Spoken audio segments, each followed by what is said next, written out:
নমস্কার, লিনাস ওয়ার্ল্ডে আপনাদের স্বাগত। আজ আরও একটা নতুন ব্লগ নিয়ে আপনাদের কাছে চলে এসেছি।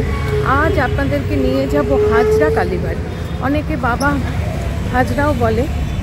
চলুন আপনাদের দেখিয়ে দিচ্ছি কিভাবে আসবে। আমি গৌরীবাড়ি থেকে K1-এ করে নিউ টাউন কারিগরি ভবনে, দেখতে পাচ্ছেন ওপারে আমাকে নামিয়ে দিয়েছে। আমি এপারে হচ্ছে কারিগরি ভবন।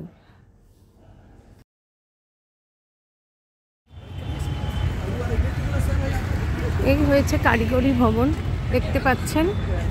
এখান থেকে একটু সামনে যাব, চলুন আপনাদের দেখিয়ে দিচ্ছি। 2 মিনিটের হাঁটা পথেই এই ডান দিকের রাস্তাটা পেয়ে যাবেন। আর আপনারা যদি এয়ারপোর্ট বা ইকো পার্কের ওখান থেকে আসেন তাহলে আপনাদেরকে এপারে নামাবে, নেবেই এই যে দেখতে পাচ্ছেন ডান দিকের এই রাস্তাটা দিয়ে মিনিট 2-3 হেঁটে গেলেই আমরা পৌঁছে যাব একদম হাজরা মন্দিরের সামনে। এই যে দেখতেই পাচ্ছেন সামনে দারুণ সুন্দর একটা মন্দির। কিছুদিন আগেই এটা উদ্বোধন হয়েছে, আপনাদেরকে লিংক পাঠিয়ে দেব, আপনারা দেখে নেবেন। এটা জগন্নাথ দেবের সবথেকে বড় মন্দির।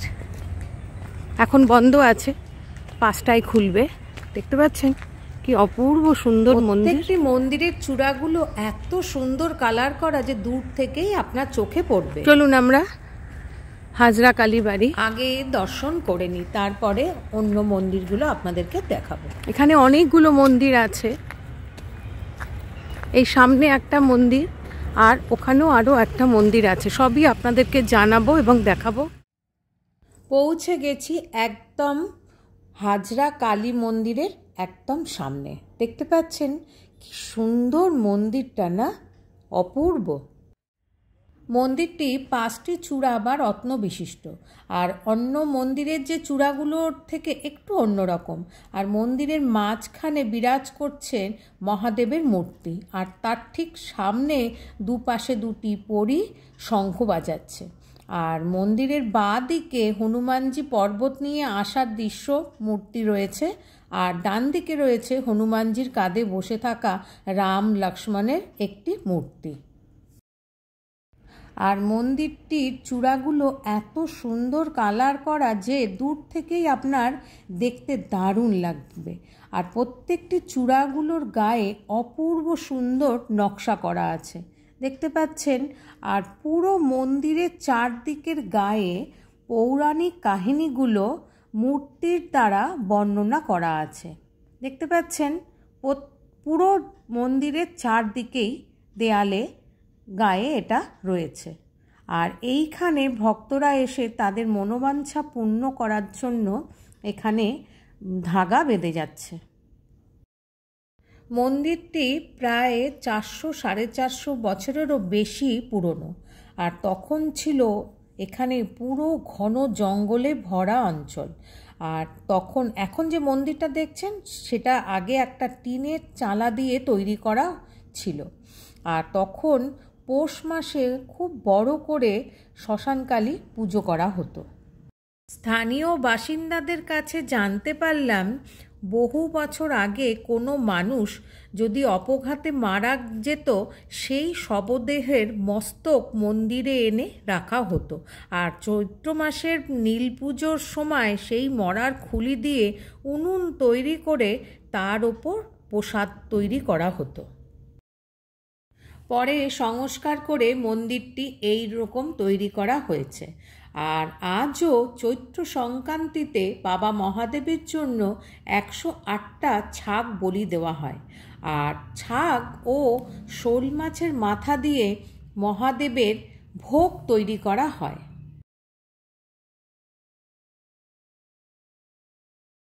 মন্দির খুলে গেছে, চলুন আগে মায়ের দর্শন করে নিই।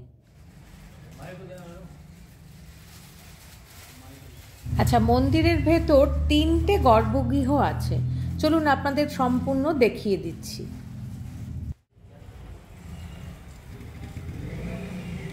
মন্দিরে ঢুকে প্রথম গর্ভগৃহে বিরাজ করছেন কোষ্ঠী পাথরের একটি শিবলিঙ্গ। দেখতে পাচ্ছেন খুব সুন্দর একটা শিবলিঙ্গ এখানে বিরাজ করছে।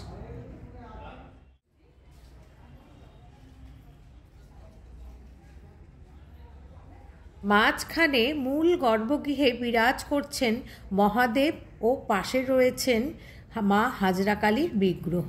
আর তার পদতলে রয়েছে 5টি নরমুণ্ড, যেগুলো সিঁদুর পরে পরে দেখুন কালো হয়ে গেছে, দেখতে পাচ্ছেন।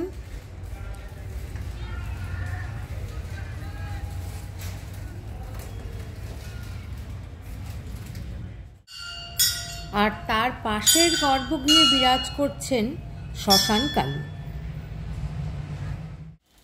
আচ্ছা, আপনাদের এখানে বলে রাখি যে এখানে মায়ের বিগ্রহের ভিডিও বা ফটো তোলা নিষেধ। আমি পুরোহিত মশাইয়ের পারমিশন নিয়েই ভিডিও করেছি।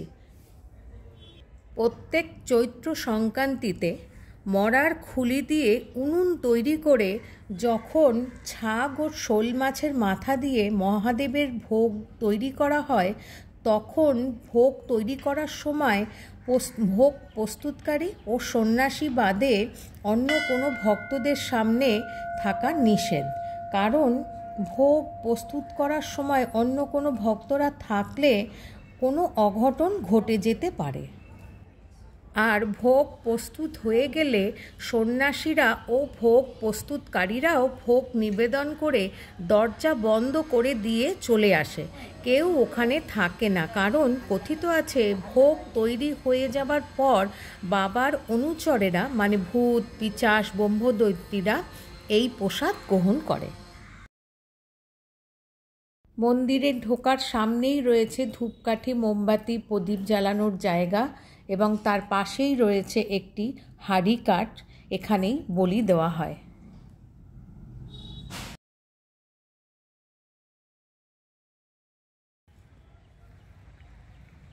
হাজরা কালী মন্দিরের ঠিক পেছনেই রয়েছে বনবিবির মন্দির। আচ্ছা, এই মন্দিরটিও খুব সুন্দর কালারফুল, দেখতে পাচ্ছেন কি সুন্দর কালার করা, তাই না? আর মন্দিরের দুপাশে দুটি বাঘের বিগ্রহ রয়েছে আর মাঝখানে বনবিবির বিগ্রহ।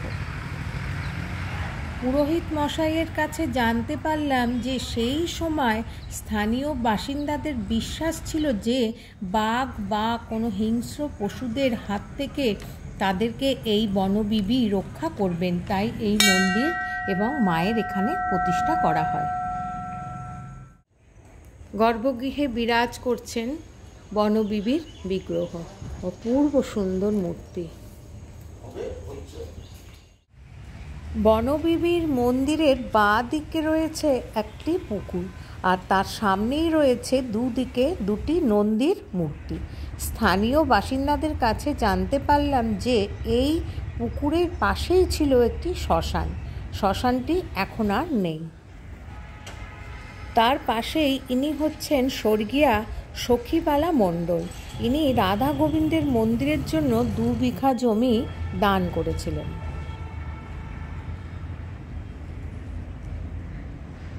আর তার ঠিক পাশেই রয়েছে অনেক রকম গাছগাছালি দিয়ে ভর্তি আর খুব সুন্দর একটা শিব মন্দির, দেখতে পাচ্ছেন। ভেতরে বিরাজ করছেন মহাদেব মূর্তি এবং তার সামনে একটা শিবলিঙ্গও রয়েছে।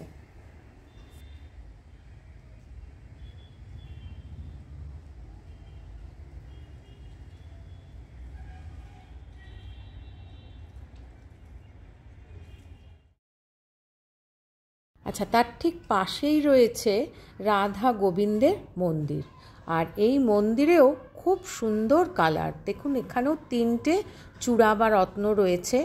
আর মন্দিরের ওপরের দিকে অনন্ত শয্যা, নারায়ণের যে অনন্ত শয্যার যে কাহিনীটি মূর্তির দ্বারা বর্ণনা করা আছে, দেখতে পাচ্ছেন কি অপূর্ব সুন্দর। প্রত্যেকটি মন্দিরের চূড়ার কালারগুলো যে কি বলবো আপনাদেরকে। আর মন্দিরের দেওয়ালের চারিদিকে দেখুন শ্রীকৃষ্ণের জন্মের পৌরাণিক কাহিনীগুলো অপূর্ব সুন্দরভাবে ফুটিয়ে তোলা হয়েছে।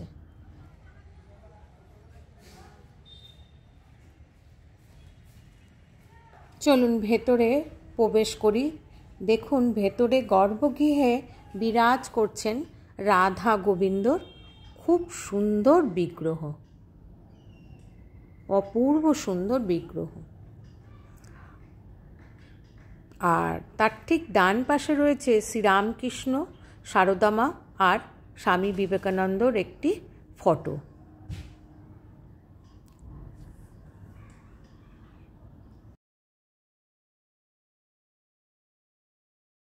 এবার চলুন মন্দির খোলা বন্ধের টাইমিংটা আপনাদেরকে বলে দিই। সকাল 7টা থেকে 12টা পর্যন্ত আর বিকেলে 5টা থেকে 8টা পর্যন্ত মন্দির খোলা থাকে।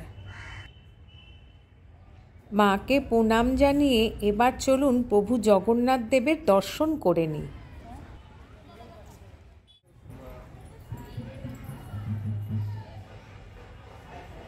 প্রভু জগন্নাথের মন্দির উদ্বোধনের ভিডিওটার লিংক আপনাদেরকে পাঠিয়ে দেব, আপনারা অতি অবশ্যই দেখে নেবেন।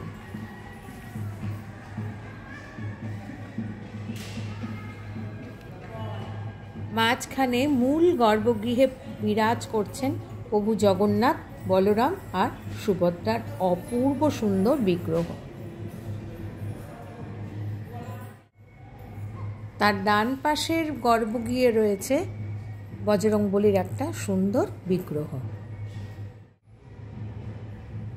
তার পাশের গর্ভগৃহে বিরাজ করছেন শ্রীরাম, লক্ষ্মণ ও সীতার অপূর্ব সুন্দর বিগ্রহ।